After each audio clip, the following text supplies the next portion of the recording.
시청자 여러분, 안녕하십니까? 당신의 평생 건강을 든든하게 지켜드리는 평생건강 길잡이입니다. 여러분, 식탁 위에 불로초라 불리는 마늘 좋아하시나요? 한국인이라면 거의 모든 음식에 마늘을 넣어 먹는다고 해도 과언이 아니죠. 항암 효과부터 혈관 건강까지 마늘이 몸에 좋다는 건 누구나 아는 사실입니다. 하지만 여러분, 혹시 마늘을 그냥 드시고 계시지는 않나요? 오늘 영상은 평소 마늘을 즐겨 드시는 분들이라면 정말 깜짝 놀랄 만한 내용을 담고 있습니다. 결론부터 말씀드리면 마늘을 어떻게 손질하고 어떻게 먹느냐에 따라 항암 성분이 0이 될 수도 있고 반대로 200% 이상 폭발할 수도 있기 때문입니다. 보약인 줄 알고 먹었던 마늘이 내 몸에서 제 역할을 못하고 있었다면 너무 억울하시겠죠? 본격적인 비법을 공개하기 전에 아직 저희 평생건강 길잡이 채널을 구독하지 않으셨다면 지금 바로 구독과 좋아요, 알림 설정 부탁드립니다. 주변의 건강을 챙기시는 친구분들께도 이 영상을 공유해주세요. 여러분의 작은 배려가 누군가의 평생 건강을 살리는 기적이 될 수 있습니다. 마늘의 핵심 성분은 바로 알리신입니다. 이 알리신은 강력한 살균 작용과 항암 효과, 그리고 혈전 방지 효과까지 지닌 마늘의 정수라고 할 수 있죠. 그런데 재미있는 사실은 통마늘 자체에는 이 알리신이 들어있지 않다는 것입니다. 대신 알린이라는 성분과 알리나제라는 효소가 각각 분리되어 존재하고 있죠. 우리가 마늘을 통째로 씹어 먹거나 그냥 삼키면 이 두 성분이 제대로 만나지 못해 알리신이 충분히 만들어지지 않습니다.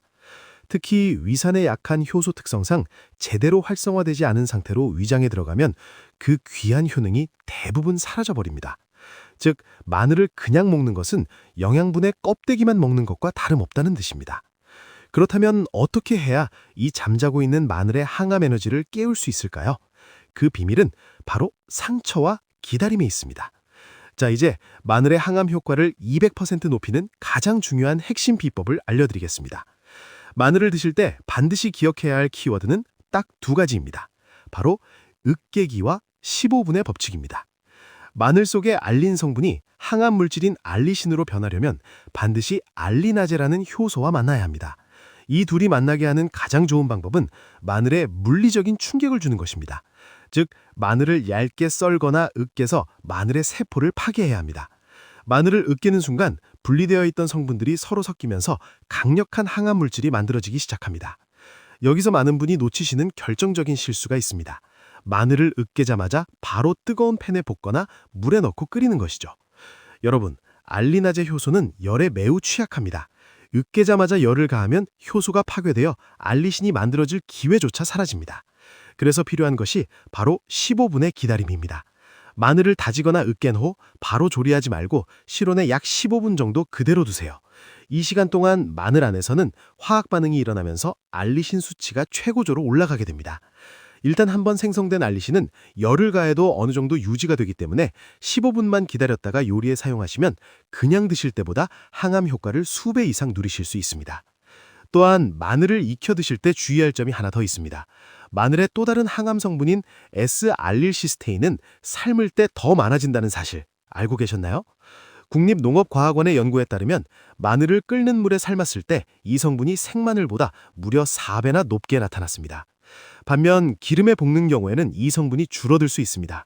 그렇다면 혈관 건강과 항암 효과를 동시에 잡고 싶다면 다진 마늘을 잠시 두었다가 국이나 찌개에 넣어 삶아 드시는 것이 가장 현명한 방법입니다. 그렇다면 마늘과 함께 먹었을 때 독이 되는 음식과 최고의 궁합은 무엇일까요? 마늘을 드실 때 주의해야 할 점과 시너지를 내는 찰떡궁합 음식을 정리해드리겠습니다. 아무리 몸에 좋은 마늘이도 이것과 함께 먹으면 오히려 건강을 해칠 수 있습니다. 첫째로 주의해야 할 분들은 혈전 용해제나 아스피린을 복용 중인 어르신들입니다. 마늘은 혈액순환을 돕고 피를 맑게 하는 성질이 강합니다. 이미 약을 통해 피를 묽게 유지하고 계신 분들이 과도하게 생마늘을 섭취하면 지혈이 잘 안 되거나 멍이 쉽게 드는 부작용이 생길 수 있습니다. 수술을 앞두고 계신다면 일주일 전부터는 마늘 섭취를 조절하시는 것이 안전합니다. 둘째는 공복에 생마늘을 드시는 것입니다. 마늘의 매운 성분인 알리신은 위벽을 직접적으로 자극합니다.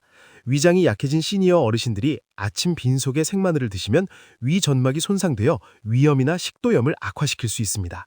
반드시 식사 중에 드시거나 살짝 익혀서 드시는 것을 권장합니다. 그렇다면 마늘을 보약처럼 만들어주는 최고의 궁합은 무엇일까요? 바로 식초와 꿀입니다. 마늘을 식초에 절여 마늘 장아찌로 드시면 식초의 유기산이 마늘의 유효 성분 흡수를 돕고 소화를 원활하게 해줍니다. 또한 꿀마늘은 기력 회복이 필요한 어르신들께 최고의 보양식입니다. 찐 마늘을 꿀에 절여 하루에 한두 알씩 꾸준히 드셔보세요. 마늘의 항암 효과에 꿀의 면역력 강화 효능이 더해져 환절기 감기 예방은 물론 만성 피로 해결에도 탁월한 효과가 있습니다. 오늘 내용을 정리해볼까요?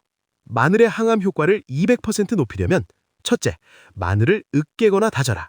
둘째, 조리 전 15분을 기다려라. 셋째, 항암 성분을 높이려면 삶아서 먹어라. 이 세 가지만 기억하셔도 여러분은 마늘 한 알로 수십만 원짜리 영양제보다 나은 효과를 보실 수 있습니다. 오늘 전해드린 정보가 여러분의 평생 건강에 큰 도움이 되었기를 바랍니다. 영상이 유익하셨다면 구독과 좋아요 잊지 마시고요. 저는 다음 시간에도 여러분의 건강한 삶을 위한 최고의 길잡이가 되어 돌아오겠습니다. 지금까지 평생건강 길잡이였습니다. 오늘도 건강하고 평온한 하루 되십시오. 감사합니다.